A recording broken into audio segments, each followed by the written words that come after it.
Thank you, Chairman Simpson, Ranking Member Pingree, members of the committee. It's an honor to be before you. I walk in the pathway of my ancestors and my teachings, and I have the same regard to across the table from me. This committee has been very responsive to our needs since 1974 when we were created, the Northwest Indian Fish Commission.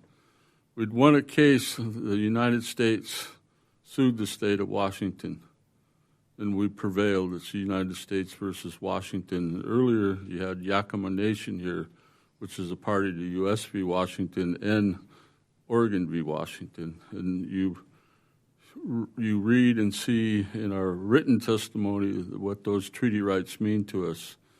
And the names of Mr. Cole and Mr. Dix and you folks are in our hearts and memory continually about what it means to us Indian people to survive in these United States in these times after all that's storied history about when we first welcome you to our shores. And I speak for my grandchildren. I want to have them to hold the life that I know as a salmon person. The culture of the Northwest is around salmon, like my relative around salmon in Buffalo from Montana. And we really take it to heart, the hard work that's happened here. I want to just briefly speak about three in particular that you'll find in the written testimony, the $66 million for BIA rights protection. That's the base funding that came out of the first appropriations here for the Northwest Indian Fish Commission, and it was all the responsibilities that it is to be a co-manager, to have that sovereignty and that relationship with the state of Washington with that federal oversight tied to those treaties. So our request is $66 million, and also that's comes through BIA rights protection, Western Washington Bolt. Then we talk about the Great Lakes and the Columbia River that are embedded in that same core funding. We do a lot of work with that money that comes through the BIA rights protection. We're in all these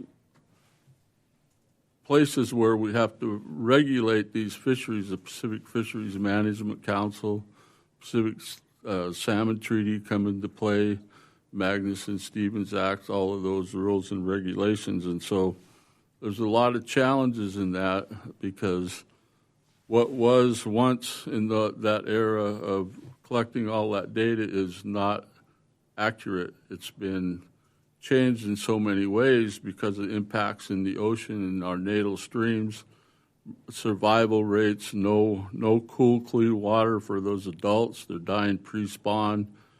That's just a little snapshot of the situation that we find her in and how important these resources are. And as those that spoke before me that talk about come and visit us if you have the opportunity, and you can see firsthand the challenges that we have and the successes that we continue to have.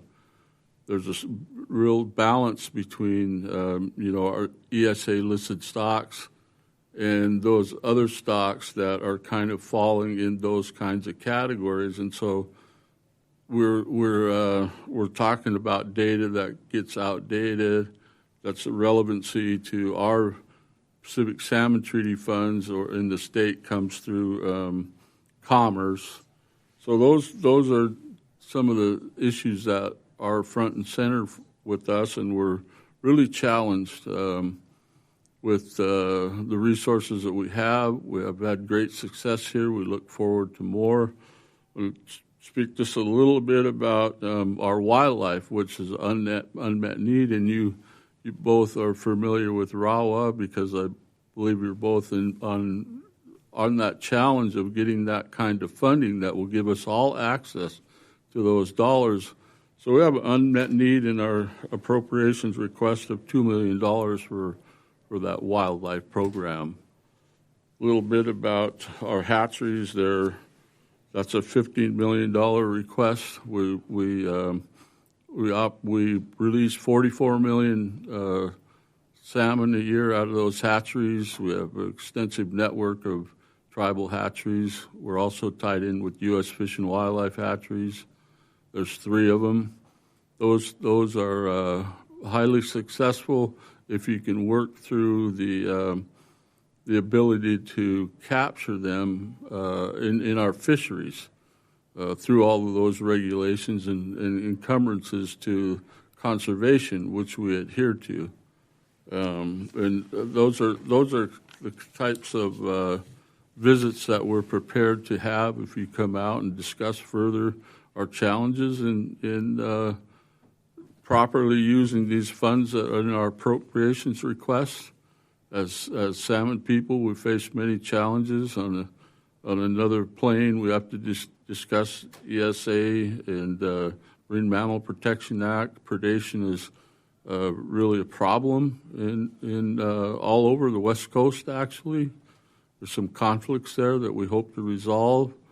You heard many testimony like Annette Bryan that probably more eloquently than I speak about the challenges with, and she mentioned our fisheries programs. That's who we work with, hand in hand with the Puyallup tribe and the other 19 tribes. My chairman from the Quinault Nation, we're facing so many challenges, and the lifeblood of the Quinault and all of our streams are the salmon and what it means to our people. And when you lose your cultural identity, you start to have problems like you've heard from the chairman from Hoopa Valley when we have a loss of a relative due to violence.